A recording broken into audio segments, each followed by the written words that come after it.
See, originally for this Lunarwaslost video, I wanted to put like some Baldur's Gate gameplay or Core Keeper. You know, I think it's accurate to put Roblox. My content creator journey began with Roblox. Dude, I don't know if anybody could discover my sword fights in the past, but man, I felt like I would have been in pro league for sword fighting in Roblox. So I think in honor of that, I'm going to put a very cool Roblox game that I found that just goes to show you the type of things that can be coded and created in Roblox, and is why I've had a special place in my heart for a while.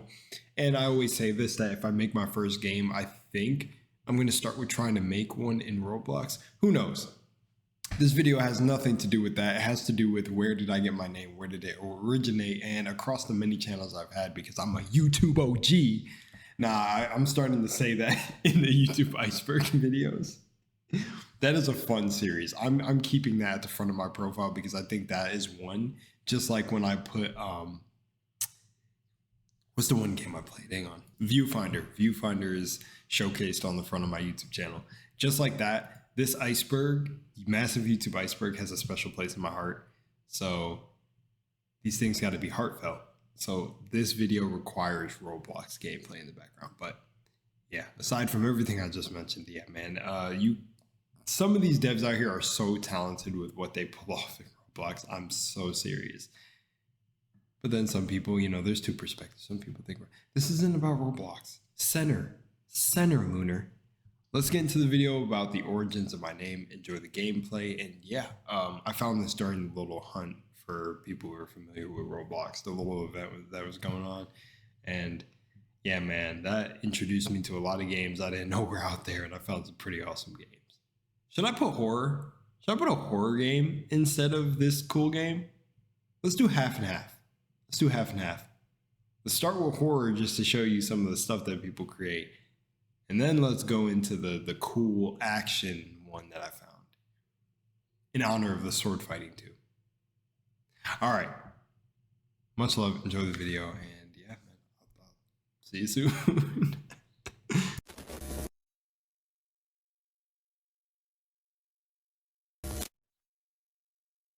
So the two games will be down below. I had some fun. I'm going to actually post the game footage separately and do some commentary over them too. So we're getting two banger videos out of this. And yeah, guys, it's not really complicated where I got my name from. It was like maybe a year, 2 years ago. I remember just vibing. I remember just being like, I remember like a period in 2018, 19, going around there where I was having like this sort of just really intense spiritual awakening, like just coming to a way more intense degree. And now, mind you, before this, I had like teachers calling me like an old soul, and just because like I found a way to explain the things that I was going through in my very early life and experiencing, and how it brought me to understanding the world. And this was literally around 13 to 14. So I've always been sort of this monk stuffed in a melanated man's body. But essentially over time, it kind of dulled down and went away as I, because I just kind of like, I'm not saying that not everyone likes the wise sort of dude, but I felt like I was way too advanced for my age in mindset, dropping a little bit of lunar lore. Like I just didn't really, like I always felt just way ahead all the time in terms of thought, spirit, I don't know, everything. And it just felt like I was already 30 years old. I would always say this. And it just never really clicked with my generation coming up. So you can imagine how I feel now. I still will not agree that I'm a part of Gen Z. It is just no. Just no, I won't. I used to really think I was a millennial because our parents growing up told us we were millennials, but apparently not. Gen Z became a term that just got shoehorned in there. I don't really even use that term, so I don't even know if I'm using it in the right context. I'm giving it the context now, but it just got shoved in there, and then all of a sudden, now I know, I guess I'm a part of Gen Z. I'm like, hell nah. But back to the Lunarwaslost thing. So during the whole spiritual awakening, I was up at night, very heavily into the night, like heavy insomnia. I don't know if this is similar to other people's journeys when, they go through a spiritual awakening. Everyone is unique, obviously, but for me, it was very intense. Like, I was questioning reality. I was one of those dudes that was like, you know what, God, I'm one of God's soldiers. Like, show me a sign, show me you're real. Let's go. I'm ready. I was just hungry. I was really yelling at the moon every night. I would go out and yell at the moon, right? And then essentially over time, I had this, not like a weird affinity because I've always been on YouTube, but I had this weird feeling that was just like, you could do this. There is nothing separating you from anyone here. You have to dare to believe it's all possible. And mind you, around this time, it's so crazy. Like I'm talking about levels of deja vu, things that I think people end up saying out loud. Like, it was blowing my mind. Like, I can't even describe the emotions to y'all about these certain things that would happen. Like, I would have a thought and be in a gas station, and then a store clerk would say the thought. Or I'd be walking down the street, maybe stop at a park, and I'd sit on a bench, and maybe the person sitting next to me will just randomly say out loud, yeah, it's pretty crazy, right? Just how everything syncs up. And I'm like, what? And you would, if this has never happened to you, you would think I was lying. But I started to realize that was my sign of a higher power and everything being connected in nature. So there was one night after all these events that happened where I was laying down on my boy's couch. And at the time I was not necessarily having problems with my family, I'd say, but I was just like, I don't want to live in a place of negativity. And his mom, bless her heart, I had a lot of friends that would take me in, but this dude is my ride or die. Everyone calls us twins.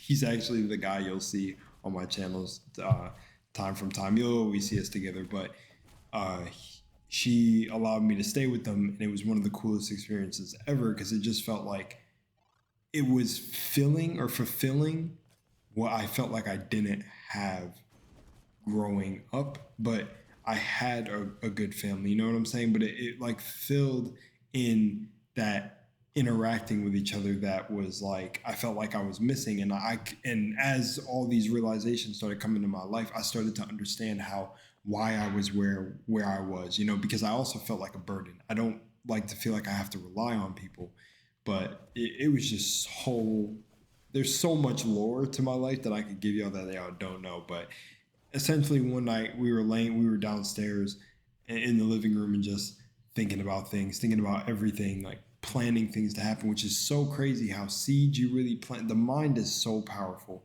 Seeds that we planted that night and long ago became just things. Like, I had a YouTube channel that was, some would say, more successful than this one in terms of growth, but I would say I like this one because it feels more to me, if that makes sense. I'm not even gonna try to make that make sense. I don't want this video to stretch too long, but essentially, that channel got a lot of attention too, and it was a lot of fun. But I felt like, no, I'm not doing something. Something's not right. It's gonna be something new, and I was right. After I made this channel, Lunarwaslost, it was just crazy. But that night, I was laying on the couch. Yeah, and I mean, this channel has really opened doors, like actually being able to work with indie developers, people bringing me on. It's been so dope. Just people that I've met. It's just been dope. And the first channel didn't do that. It was more just like being known, but this was more like an embodiment of like, I'm following content creation. No matter what I do, I'm going to add value in the world, and still follow that now. And yeah, but that night we were on the couch. My cousin's name, a version of herself, I'll say, that she was channeling. She called herself Sunumi or Sunumi, something like that, but something with the sun, right? And I said, you know what? I wonder where that inspiration came from. She really created that being, that ego of her. So I said, you know what? I need to think of some things. So I'm sitting there, and then I went outside and did my normal. I think I still have the picture in my Google Drive. Shoot, I just started members on my channel. I will post a picture there if y'all want to see it. I'm just, what a bad way to introduce members. I haven't even really introduced it anywhere else, but I have this picture where I'm looking up at the moon. I think I still have it. And I said to myself that night, you know, like, I'm up at night all the time. I really feel like just like the moon is like my creation, like we're one and the same. And I was like, you know, there's just something about nighttime that's peaceful to me. Like I knew the area we were living in at the time so well that just you could walk, like there would be walks where I would just like walk like at literally 4 a.m., 5 a.m., 3 a.m. and just truly just take in everything, you know, and the calmness, the quietness of everything. And essentially that night, I said, you know, it's crazy that I'm looking for this source, but everything that I'm learning is this power comes from within. So hence you get lunar was lost, like I was lost. Because essentially I believed like we're all lost souls essentially until we wake up to our truth and then we're found. I'm not gonna change my name to Lunar was found, but past tense, you know, Lunar was lost. So I was lost, now I'm found. And, you know, a lot of those nights on this spiritual journey were just spent literally outside, literally just exploring, literally just basking in the moonlight and thinking about things, being on the little back porch patio thing we had, just looking up, just plotting, just knowing something will come, knowing something will work out. And trust me, if I had to think back to those days now, it's cliche when everyone says it. I really like, it's crazy. I could have imagined because my imagination brought all of what I have now, but it's crazy to look back and really think like to tell that version of myself, yo, you're going to be all right. Watch where you're going to end up. Because I still remember the mindset I had there, and I get it from different places I go to. But my mindset was that I would be stuck there forever, being a burden forever, and just stuck in this perpetual loop of just suffering my mind and feeling like there's nothing I can do. There's no way I can inspire. And that's almost what it was. I had this intense desire to inspire people. And at the time I was doing dance videos, like I was going out, we would go out at like 3 a.m. and shoot dance videos. And around that time, I got the attention of many different artists. One of them was Big Sean. And I remember people freaking out like, yo, you got Big Sean's attention. But I was like, to me, everyone is just people. Everyone is a celebrity in their own right. And I don't just flex that to be like, oh, everyone is equal. No, I mean, when it comes to self-worth and really entrusting your own power within yourself, and not praising anyone and not putting them on a pedestal too much, I ride for that. That's me naturally. I don't like people to feel bad about themselves because I feel like that's a low frequency that is birthed here on this dense ass planet. So I'm not just someone who runs around and goes, no, you should treat yourself like the celebrity. No, you genuinely should if you've got a strange parasocial relationship to someone. I don't want to necessarily say it's strange and come off as I'm being mean, but you really need to reflect on yourself because you should feel like you have achieved things. Because I just feel like this whole world is an entire place of dreamers that are dreaming this one big dream together. So dare to dream. And that's it. And no matter if I have 1 million subscribers or 100, I've still impacted lives. And that will always be my goal, no matter what. And then that's it. And I'll reap the rewards of whatever that brings.